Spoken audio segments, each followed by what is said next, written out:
স্নান করে আমার কি লাভ হলো? ডাল মটনের ঝোল করে ভিজতে পারতাম। Happy father's day. Hello everyone, good morning. আজকে উঠতে অনেকটা লেট হয়ে গেছে, 8টা 10 বাজে। মানে একবার 5টার সময় উঠেছিলাম, উঠে গেট খুলে দিয়ে শুয়েছি, ঘুমিয়ে গেছি। দিয়ে এই যে 8:30টায় উঠলাম, উঠে ফ্রেশ ট্রেশ হলাম। এখনও বাসি নাইটি চেঞ্জ হয়নি, আগে চা বানিয়ে উঠছি। আর বর গেছে বাজারে, চা বানিয়ে চাটা খেয়ে তারপরে বাসি নাইটিটা চেঞ্জ করবো। এমনি আশিবাসি কাজ তো করতে হয় না, তবুও সারা রাত শুয়েছিলাম, বাসি নাইটি তো চেঞ্জ করতেই হবে, তাই না? তো চা খেয়ে তারপরে আজকে বাসি নাইটি চেঞ্জ করবো। চেঞ্জ করে রান্নার দিকে যাব। দেখি পর বাজার থেকে কি নিয়ে আসে। ও বাজারে গেছে, আর ওই চাটা করে নিই, এসে ও কাজে পালিয়ে যাবে, চাটা করার আর সময় হবে না, চা না খেয়েই চলে যাবে। ওই জন্যই আর কি আমি হুটো পাটা করে চাটা করতে এলাম। ব্রাশ করে নিয়েছি, কিন্তু নাইটিটা চেঞ্জ করা হয়নি। চেঞ্জ করে নিয়ে এই কারণে, কতগুলো জামা কাপড় রেখেছি, ওগুলো একেবারে মেশিনের মধ্যে দিয়ে দেবো। কেন বলো তো, রান্না বান্নার পরে যখন কাচাতে যাই তখন বেলা অনেকটা হয়ে যায়, আর ইচ্ছাও করে না, তখন আলসেমি লাগে খুব। ওই জন্য ভাবছি ওইগুলো একেবারে মেশিনের মধ্যে দিয়েই গা ধুয়ে উঠবো। মানে ওই কাজটা তাহলে এগিয়ে থাকবে, আর তো কোনো কাজ নেই। মানে ওই জামা কাপড়গুলো কাচা আর বিছানাটা তোলা, এই কাজগুলো থাকে। রান্নাটা টুকটাক করে করবো ধীরে ধীরে। যা গরম পড়েছে, একবারে সব কাজ করতে পারি না, হাঁপিয়ে যাই। আর সেই কাচাতে কাচাতে 1:30-2 বেজে যায়। চাটাও তৈরি হয়ে গেছে, বর বাজার থেকেও চলে এসেছে, দুজনেই চা ছেঁকে নিয়েছি। মেয়ে তো পড়তে গেছে, ও এসে খাবে, ওর জন্য চা রাখা থাকলো। আর বর বাজার থেকে এনেছে কুলেখাড়া পাতা। মানে আমার হিমোগ্লোবিন অনেকটাই কম, কুলেখাড়া পাতার রস খেলে হিমোগ্লোবিনটা একটু বাড়বে। ওই জন্যই আর কি বর একেবারে বেছে ধুয়ে এটাকে মিক্সচারে বেটে রস করে দিয়ে কাজে যায়। কেন বলো তো, আমার খুব আলসেমি লাগে। মানে সবার জন্য সব খাবার রেডি করে দেবো, বাট নিজের জন্য কোনো কিছুই করি না। যে আমার শরীরে এরকম প্রবলেম রয়েছে, এগুলো আমাকে করতে হবে, খেতে হবে না, এটা একদমই হয়ে ওঠে না। আমি আমার জন্য কিছু করি না। তো ওই জন্যই বর আর কি কুলেখাড়া পাতাগুলো এনেছে, এটা রস টস করে দিয়ে তারপরে কাজে যাবে। মানে নিজের জন্য কখনো ভাবি না। একবার ভাবলাম গা ধুয়ে নিই, আবার দেখলাম বেলা অনেকটা হয়ে গেছে। চাটা খেয়ে মাছের ডিম এনেছিল, মাছের ডিমটা ধুয়ে নিয়েছি, মাংস ধুয়ে নিয়েছি, দিয়ে চায়ের বাসনগুলোও ভেজে নিলাম। তার উপরে বর আবার কুলেখাড়া নিয়ে আসলো, কুলেখাড়া রস করে দিল। মানে মিক্সচারের বাটি টাটি অনেকগুলোই নোংরা হয়েছিল, তো ওইগুলো মেজে ধুয়ে রাখলাম। কেন বলো তো, কাজের কাকিমাটা সেই বিকেলবেলা আসে, ওইগুলো শুকিয়ে যায়, কেমনই লাগে। তো ওই জন্য আর কি ওগুলো ধুয়ে মেজে দেখছি বেলা অনেকটাই হয়ে গেছে। আবার গা ধুয়ে উঠবো, আবার তো সেই স্নান করতে গিয়ে সেই ঝামেলা, 3টে বেজে যাবে। তো ওই জন্য একেবারে স্নান করে উঠেছি, স্নান করে উঠে ভাত বসিয়ে দিয়েছি। আর বললাম না তোমাদের কতগুলো কাঁচাতে হবে, মেশিনের মধ্যে দিয়েছি। এই সবে কাঁচা হলো, এই যে কাঁচা হয়ে গেছে, এগুলো একটুখানি মেলে দেবো। কালকে সেই বর গেছিলো কৃষ্ণনগরে, ওই রিপোর্ট দেখানো ছিল, তো ছেড়ে রাখা ছিল ড্রেসপত্রগুলো। আর কাজেরও 2টো ড্রেসপত্র ছিল, ওগুলোই আর কি একেবারে ধুয়ে দিয়েছি, মানে কাঁচাতে দিয়েছিলাম। আর এই যে ভাতটাও হয়ে এসেছে, আর এগুলো মেলে দিয়ে তারপরে ভাতের ফ্যানটা ঝরিয়ে নেব। মাংসের মশলা রেডি হয়ে গেছে। আজকে মটন এনেছে আর একটু মাছের ডিম এনেছে। মটন খেতে ভালো লাগে না, ওই জন্য আর খেতে পারি না এখন। তো বলেছিলাম আমার জন্য মাছের ডিম এনো। মাছের ডিম ভাজাটা আমার আবার খুব ভালো লাগে, ওই জন্য মাছের ডিম ভাজা করব, কাঁকরোল ভাজা করব, আর একটু ঝিঙের তরকারি করব। এই যে কেটে নিয়েছি, একটু ঝিঙে কেটে নিয়েছি, কাঁকরোল কেটে নিয়েছি। এখনও মাংসের আলু পেঁয়াজ এগুলো ছাড়াতে হবে। আদা রসুন, এই যে আদা রসুন লঙ্কা জিরে পেস্ট করে নিয়েছি। মাংসটা আজকে ম্যাগনেট করে রাখবো, আজকে একটু অন্যরকম রান্না করব। প্রত্যেকদিন তো মশলা একেবারে দিয়ে দিই, আজকে যেহেতু সময় হাতে আছে, তো ওই জন্য মাংসটা ম্যাগনেট করে রেখে তারপরে এই যে ভাতটা নামিয়ে এগুলো ভাজতে আধা ঘন্টা 1 ঘন্টা হয়ে যাবে। তারপরে মাংসটা করবো আজকে লাস্টে, বুঝেছো? অন্য কাটা বাছা হয়নি, ওই যে আলুটার পেঁয়াজটা কাটবো, তাহলে কাটা হয়ে যাবে। এই যে এখানে আছে। তো যাই, একটু মেঘলা মেঘলা ওয়েদার আছে। কালকে তো সেই সন্ধ্যাবেলায় ঝিরিঝিরি 2 ফোঁটা 1 ফোঁটা বৃষ্টি পড়েছে, তারপরে তার বৃষ্টির কোনো সিন নেই। বৃষ্টি হওয়াটা খুব দরকার ছিল, কিন্তু না, যা গরম পড়েছে, অসহ্য গরম। দেখো ভেজা চুল বেঁধে রেখেছি, চুল ছেড়ে একদম রান্নাবান্না করতে পারবো না। এই কী বলো তো, এখন যদি স্নানটা করে নিই রান্নার আগে, চুলটা বাঁধা থাকে, এমনিতেও চুল ভেজাই থাকে, বেলা করে স্নান করি যার জন্য চুলটা ভেজাই থাকে। আজকে একেবারেই ভেজা আছে, মানে অন্যান্য দিন স্নান টান করতে একটুখানি শুয়ে যাই, চুলটা তাহলেও একটু শোকাই। আর একেবারে আজকে ভেজা চুল একদম বেঁধে রেখেছি, কেমন একটা অশান্তি ফিল হচ্ছে। তো চলো আগে ওইগুলো মেলে দিয়ে তারপর এদিকে রান্নাটা করে নিই।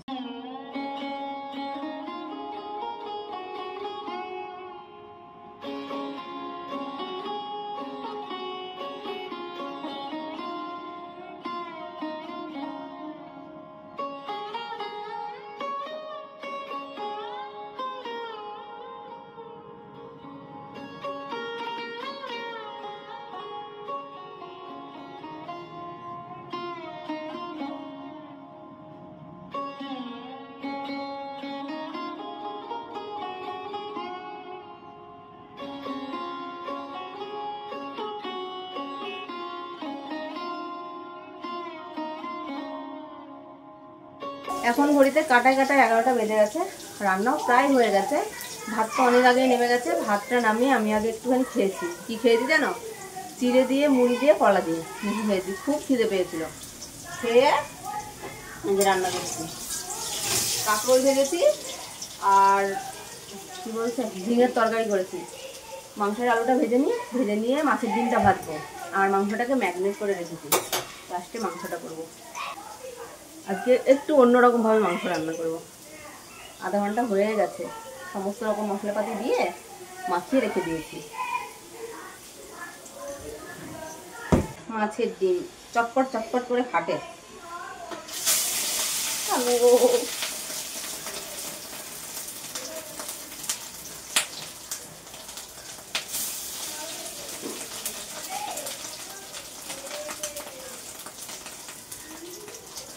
সেই ভালো লাগে মাছের ডিম ভাজতে। দুবারে ভাজবো। আজকে লাল মটনের ঝোল করব। এই দেখো মাংসটা কষিয়ে নিয়েছি। ওইদিকে বাকি রান্না তো হয়ে গেছে। কষা মাংস দিয়ে সোনাকে দুটো ভাত দিয়ে দিই। 11:30 বেজে গেছে, বুঝেছো? এই যে মাংস কষানো হয়ে গেছে।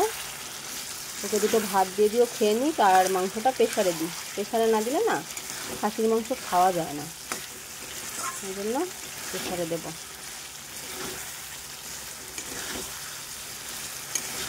দেখো প্রেশারে মাংস দিয়ে দিয়েছি। আর এই যে সোনাকে একটু ভাত বেড়ে দিলাম, বাটিতে কষা মাংস। ওটা দিয়ে সোনা একটু খেয়ে নিক। আমি এখন খাবো না, আমার খিদে পাইনি, কেননা আমি চিড়ে মুড়ি খেয়েছি তো, খিদে নেই আমার। আমি একটু পরে খাবো। এখন সোনা খেয়ে নিক ভাত। এতক্ষণে রান্না কমপ্লিট হলো। এ দেখো ঝিঙের তরকারি, এটা হচ্ছে মাছের ডিম ভাজা, এটা কাঁকরোল ভাজা, আর এই হচ্ছে মটন। ঝোলটা একটু বেশি হয়ে গেল। আর হাঁড়িতে রয়েছে ভাত। সোনা খেলো, খেয়ে ওই যে ঝিরিঝিরি বৃষ্টি পড়ছে, বৃষ্টির জলে ভিজছে। বৃষ্টিটা একটু জোরে হওয়া দরকার। কেন বলো তো? প্রচণ্ড গরম। একটু বৃষ্টিটা হলে সবাই বাঁচবে, ধরে প্রাণ আসবে, এরকম একটা ব্যাপার। মেঘলা আকাশ হয়ে গেছে। জামা কাপড়গুলো শুকালো না, এটাই আর কি। সব মানে এখনও একটু একটু ভেজা রয়েছে। মেশিনে কেচেছি, আর একটু রোদ হলে হয়ে যেত। বাট ওই যে সকাল থেকেই মেঘলা মেঘলা করছে বললাম না, তো এগুলো তুলে রাখি। ভাত এখন খাবো না, খিদে নেই। বাসনপত্রগুলো নামিয়ে দিই, বাকি কাজগুলো সেরে নিই। এই গামলাটা নিলাম বাসনগুলো রাখার জন্য। কেন বলো তো? এঁঠো বাসন তো, ছড়িয়ে ছিটিয়ে থাকে, কেমনই একটা লাগে। ওই জন্য আর কি এই গামলাটাই নিলাম। এর মধ্যে বাসনগুলো থাকবে, কোনো ব্যাপার থাকবে না। এই দেখো বৃষ্টি শুরু হয়েছে, কি ভালোই না লাগছে। অনেক দিন পরে বৃষ্টি পড়ছে, ব্যাপক লাগছে, ব্যাপক। সত্যি বলছি, আমার মনে হচ্ছে বৃষ্টির জলে যদি একটু ভিজতে পারতাম খুব ভালো লাগতো, কিন্তু কি করব বলে, উপায় নেই। আজকে আবার স্নানটাও সেরে নিয়েছি। যদি স্নান না করতাম তাহলে একটু বৃষ্টির জলে ভিজেই নিতাম। আর তর্স হয়েছে না, মনে হচ্ছে যদি ভিজতে পারতাম কতই না ভালো লাগতো আজকে। সত্যি বলছি, দেখো কত সুন্দর বৃষ্টি হচ্ছে। ও সেই বৃষ্টি শুরু হয়েছে। আমি বসে বসে ছোলা ভেজানো খাচ্ছি। দেখো 2 দিন আগে ভিজিয়ে রেখেছিলাম, আলসেমি করে খাওয়া হয়নি। এটা খাচ্ছি আর বৃষ্টি দেখছি, কি ভালো যে লাগছে।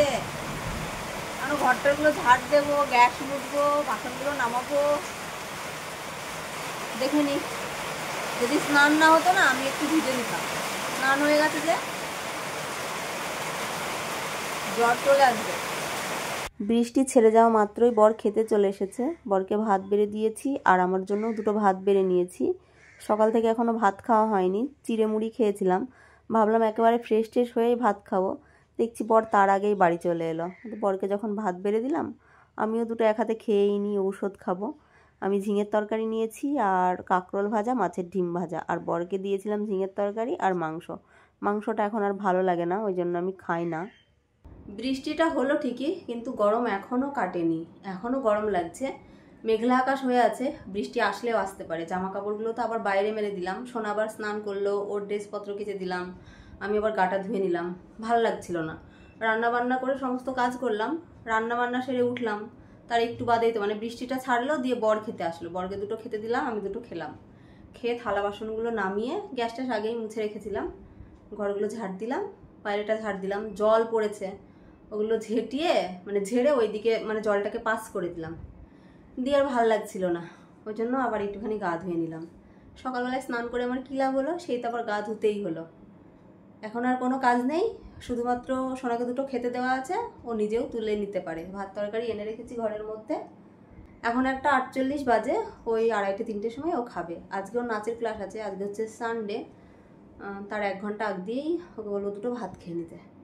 তখন ও মাংস কষা দিয়ে ভাত খেয়েছে, আর আমি তো খেয়েছিলাম না। ওই জন্য বর এলো, দেখলে তো আমি কাঁকরোল ভাজা আর ওই যে কি ঝিঙের তরকারি আর ডিম ভাজা দিয়ে ভাত খেয়েছি, আর বরকে মাংস দিয়ে দিয়েছি।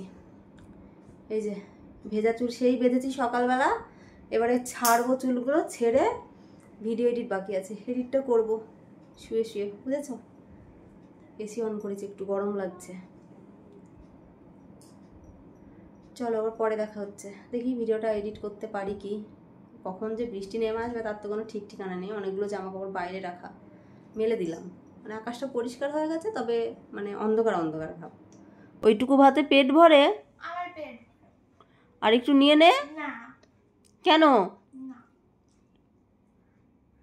পেট ভরবে না? এখন একটু খিদে খিদে পাচ্ছে, ওই জন্যই দেখো চিড়ে আর মুরগি নিয়েছি, শুয়ে শুয়ে খাবো।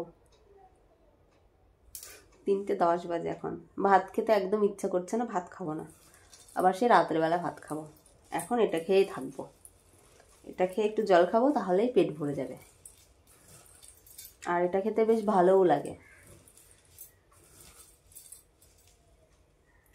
অনেক দিন পরে আজকে শোনা যাচ্ছে নাচের ক্লাসে, প্রায় বলতে পারো 2-3 মাস পরে। সেই যে বাবার বাড়ি গেছি তখন থেকে নাচের ক্লাস বন্ধ। তো বাড়ি আসার পরে একটা সপ্তাহ গেছে, গেলে যেতে পারতো, কিন্তু যায়নি, আজকে যাচ্ছে। রাতের বেলাতে কি রান্না হচ্ছে বলো তো? না গো, রান্না নাই। আজকে ভাত রান্না করেছি, সেই ভাতই থেকে গেছে। রান্না করে একবার খাওয়া হয়েছে, বড় একবার খেয়েছে, আমিও একবার খেয়েছি। মেয়ে সকালে অল্প একটু খেয়েছে, দুপুরবেলাতে এইটুকু ভাত নিল নিজে হাতে, দেখলেই অনেক ভাত থেকে গেছে, মনে জল দিয়ে রাখতে হবে। এখন একটু সিমই রান্না করছি। এই যে সেদিন করেছিলাম একটু, আজকে অল্প একটু করবো, মানে যেটুকু দুধ আছে সেইটুকুই করবো। আর বেশি করলে খাবে বাকে, মেয়েও তেমন খায় না, বড়ও তেমন খায় না। আমি একটুখানি খাবো, ইচ্ছা করেছে তাই জন্য। দেখো কড়াই বসিয়ে দিয়েছি, এই যে একটু ভেজে নেবো, ভেজে দুধের মধ্যে দিয়ে দেবো, তাহলেই রান্না হয়ে যাবে সিমই। হ্যাঁ, আমি একটু দেখে পাচ্ছি কি খাবো, 7:30 মতো বাজে। ওই জন্য ভাবছি এটা করি। আর এমনিতেও মাংস রান্না হয়েছে, এখন যদি দুধ দেওয়া যায় সোনাকে, ওর অ্যাসিড হয়ে যাবে, সহ্য করতে পারবে না। ওই জন্য দুধটা সেই নষ্ট হবে, তার থেকে এটা করে খেলে খাওয়া যাবে, ওই জন্য। তো এই দেখো সিমইটাকে ভেজে দিয়ে দিয়েছি দুধের মধ্যে। এবার একটু চিনি দেবো, একটু তেজপাতা দেবো, আর সামান্য একটু লবণ দেবো, তাহলে এই টেস্টি টেস্টি খাবার রেডি হয়ে যাবে এখন। আজকে হচ্ছে ফাদার্স ডে, আর সোনা তো গেছিলো সেই নাচের ক্লাসে, তোমরা তো জানোই। কি কি এনেছে জানো? এতটুকু মেয়েও যে এত কিছু অ্যারেঞ্জমেন্ট করতে পারে, এটা দেখে আমার খুব ভালো লাগছে। হ্যাঁ, কেক দুটো ওর বাবাই এনেছে, মানে ও বারবার করে বলছিল কেক খাবো, কেক নিয়ে আসবে, তো বড় কেক নিয়ে আসবে। তো দুটো কেক এনেছে, মানে এক একটা কেক 40 টাকা করে। পরে যখন খেয়েছিলাম, এত টেস্টি ওই কেকগুলো, কি বলবো। তবে সত্যি কথা বলতে, আমার মেয়ে আমার ছাড়া ওর বাবাকে বেশি ভালোবাসে। শুধু আমার মেয়ে বলে নয়, আমিও একটা মেয়ে, আমিও আমার বাবাকেই বেশি ভালোবাসি। মানে প্রত্যেকটা মেয়েই কিন্তু তার বাবাকে বেশি ভালোবাসে আমার মনে হয়। তোমাদের কি মনে হয় তোমরা বলো। মানে আমার বার্থডে, মাদার্স ডে, কখনো তো এইগুলো পালন করে না। হ্যাঁ, একদিন করেছিল, একটা ক্যাডবেরি এনেছিল। তবে ওর বাবার জন্য কি কি এনেছে তোমাদের আমি দেখাচ্ছি, তোমরা দেখলে নিজেরাই অবাক হয়ে যাবে। তো কেকটা খেতে এত ভালো, ওর বাবা খেয়েছে একটু, তবু আমি খাচ্ছিলাম, একটু খাইয়ে দিলাম। বলছি দেখো কত সুন্দর খেতে কেকটা, কালকে আবার আনবে, তাই বলছিলাম। এ দেখো একটা স্যান্ডো গেঞ্জি, একটা ক্যাডবেরি, কতগুলো চকলেট, আর একটা এনেছে লেস, যেগুলো ফাদার্স ডেতে ওর বাবাকে এগুলো গিফট করেছে। দেখে সত্যিই খুব ভালো লাগছিল, যে এতটুকু বয়সেও ও এত কিছু জানে। খুব ভালো লাগলো দেখে। ওর বাবাও খুব খুশি হয়েছে, বলছে এগুলো তুই পেলি কোথায়। সবাই একসাথে আড্ডা দিতে দিতে অনেকটাই রাত্রি হয়ে গেছে, 9:30 9:45 বাজতেই চললো। এবারে তো খেতে হবে। আর রাতের খাবারটা আমার বরই কিন্তু সার্ভ করে দেয় বেশিরভাগ। আমার যেহেতু নিচে বসতে অসুবিধা হয়, মানে কষ্ট করে বসলে কী হয় বলো তো, উঠতে ভীষণ প্রবলেম হয়ে যায়, আর পরে প্রচণ্ড ব্যথা হয়, যার জন্য নিচে বসতে খুব ভয় লাগে। তবুও কখনো সখনো বসি। খাওয়া দাওয়া কমপ্লিট করে একেবারে মশারির মধ্যে ঢুকে গেছি। মনে হচ্ছে বাইরে একটু হাঁটাচলা করলে ভাল লাগতো, কিন্তু না, ঝিরিঝিরি বৃষ্টি পড়ছে, ওই জন্যই আর কি মশারির মধ্যে চলে এসেছি। মশারি তো টাঙানোই হয় না, আজকে ঠান্ডা ওয়েদারের জন্য মশারি টাঙানো হয়েছে। তো যাই হোক, আজকের ব্লগটি তোমাদের কেমন লাগলো জানিও। আজকের মতো এই পর্যন্ত। সবাই ভালো থেকো, সুস্থ থেকো। টাটা বন্ধুরা, গুড নাইট সবাইকে।